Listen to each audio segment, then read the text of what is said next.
বন্ধু, কালকে আমাদের বাড়িতে নেমন্তন্ন থাকলো, তুমি কালকে আমাদের বাড়ি যেও।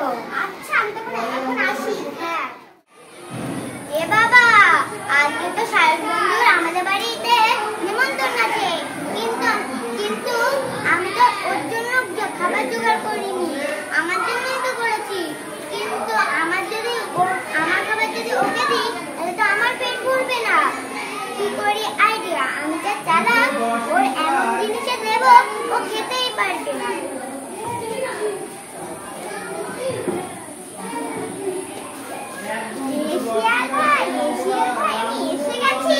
এসে গেছিস তুই, চল।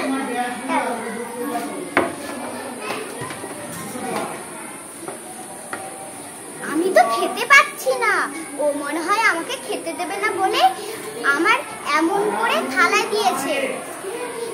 বন্ধু, আমার পেট ভরে গেছে, আমি আর খাবো না, তাহলে আমি এখন হাত ধুয়ে আসি। হ্যাঁ, যা। কালকে আমার বাড়িতে নেমন্তন্ন থাকলো, তুই যাস, তাহলে এখন আসি। হ্যাঁ, ও আমাকে সেদিন খেতে দেয়নি, আজকে আমিও ওকে খেতে দেবো না।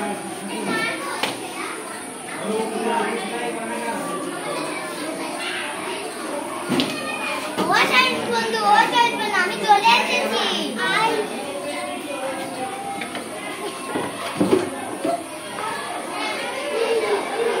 বাবা, আমি তো খেতে পাচ্ছি না, আমি মনে হয় ওকে ঠকিয়েছি, তার জন্য ও মনে হয় আমাকে ঠকিয়েছে।